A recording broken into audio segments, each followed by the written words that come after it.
एक बार पुनः स्वागत और अभिनंदन आपके अपने चैनल सृजन नवाचार में। मैं अर्चना शुक्ला एक बहुत ही प्रख्यात रूसी लेखक लियो टॉलस्टॉय की बहुत ही अच्छी रचना 3 सवाल इस कथा को लेकर उपस्थित हूँ।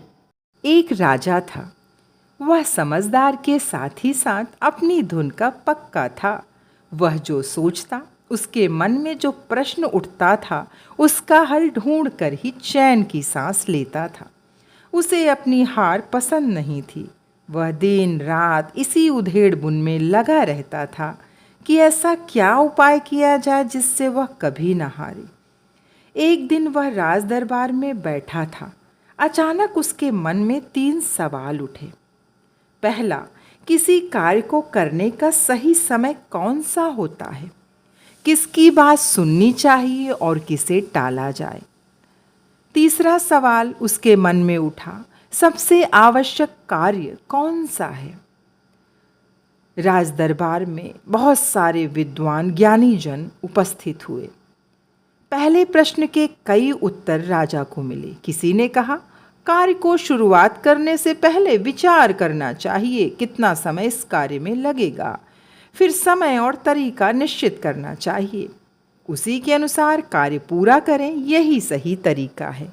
कुछ ने कहा, कार्य का समय निश्चित कैसे हो सकता है? समय बेकार न गंवाएं, जो कार्य हो रहा है उसमें बस लग जाएं।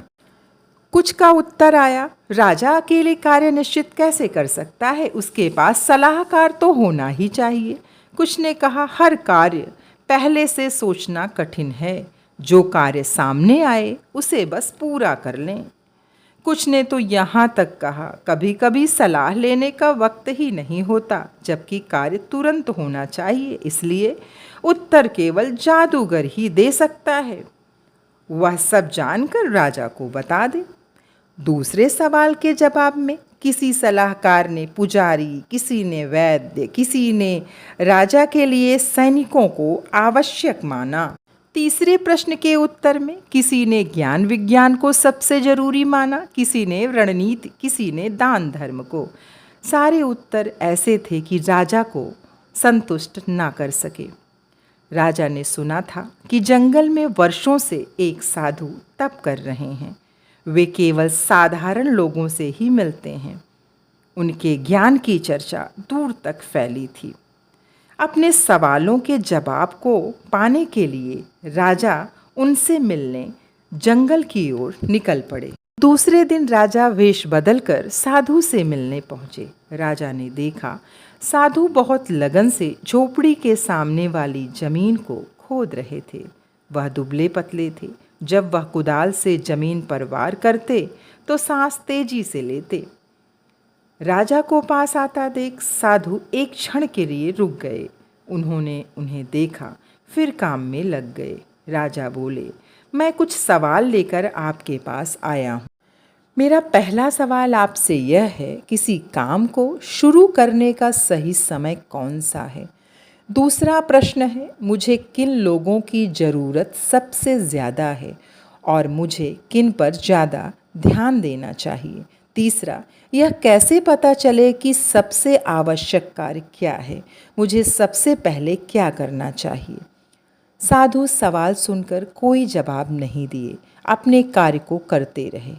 राजा को साधु की हालत देखकर दया आ गई। वह बोले, आप कुदाल हमें दीजिए, मैं खोद देता हूँ। साधु कुदाल देकर वहीं बैठ गया। शाम हो गई। कुदाल रखकर राजा बोला, आपने मेरे प्रश्नों का उत्तर नहीं दिया। अगर आपको प्रश्नों का उत्तर नहीं पता है तो मैं लौट जाऊं। इतना सुनकर साधु चुप रहे। अचानक किसी के दौड़कर आने की आहट सुनाई पड़ी। साधु बोले, आओ देखते हैं कौन आया है। एक आदमी दौड़ता हुआ आ रहा था। वह दर्द से कराह रहा था। उसके पेट से खून बह रहा था। वह बेहोश हो गया। राजा और साधु ने उसे लिटाया। उसके पेट में घाव बहुत बड़ा था। राजा और साधु ने उसको साफ किया। कई बार उसकी पट्टियाँ बदलती रहीं। कई बार पट्टी बदलने से खून रुक गया। जब वह होश में आया तो राजा ने उसे पानी पिलाया। शाम हो गई, उसे ठंड लग रही थी। तब राजा और साधु ने उसे अंदर लिटाया। राजा भी थक गए थे और वहीं पर बैठे बैठे ही सो गए। दूसरे दिन उनकी नींद खुली। पहले तो उन्हें समझ ही नहीं आया कि वो कहाँ हैं। वह उस बीमार आदमी को एकटक देखते रहे। उस आदमी ने धीमी आवाज़ में बोला, मुझे माफ़ कर दीजिए महाराज। राजा बोले, मैं तुम्हें नहीं जानता, माफ़ी क्यों मांग रहे हो? मैं आपका शत्रु हूँ महाराज। आपने मेरे भाई को फांसी की सज़ा सुनाई थी, संपत्ति भी आपने हड़प ली थी। मैंने आपसे बदला लेने की कसम खाई थी। जब हमें मालूम चला आप साधु के पास अकेले जा रहे हैं तो मैंने बदला लेने की सोची। मैं आपका इंतज़ार कर ही रहा था कि आप लौटें। जब मैं आपको खोजता इस तरफ आ रहा था तो आपके अंगरक्षकों ने मुझ पर हमला कर दिया। अगर आपने मेरी मदद ना की होती तो मैं मर जाता। महाराज, अगर मैं जीवित बचा और अगर आप चाहेंगे तो जीवन भर मैं आपकी सेवा करूंगा। सारी बात सुनकर राजा बहुत खुश हुआ, क्योंकि इतनी आसानी से शत्रु मित्र बन गया था। राजा झोपड़ी से बाहर आया, साधु से बोला, मैं अंतिम बार आपसे अपने सवालों का जवाब चाहता हूँ। साधु घुटने के बल बैठकर उन क्यारियों में बीज बो रहा था।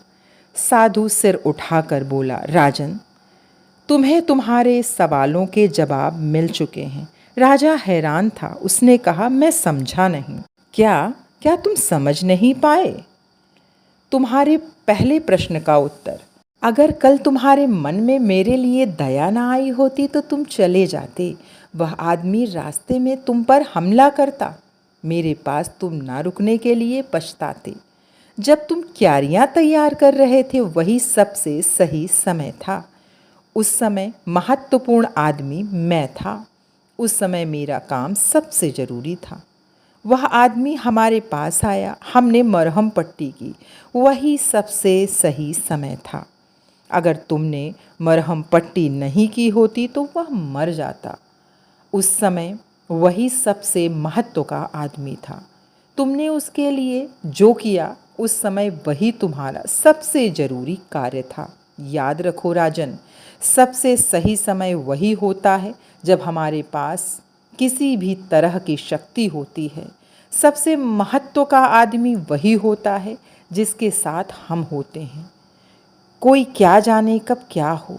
सबसे ज़रूरी कार्य है अपने सामने संकट में पड़े आदमी की सहायता करना। हमें जीवन प्रभु ने इसीलिए दिया है कि हम किसी के काम आएं। यही सफल जीवन का पर्याय है। इतना कहकर साधु चुप हो गया। साधु का उत्तर पाकर राजा को संतोष हुआ। राजा ने उनको प्रणाम किया और विदा लेकर अपने महल की ओर लौट चले। धन्यवाद।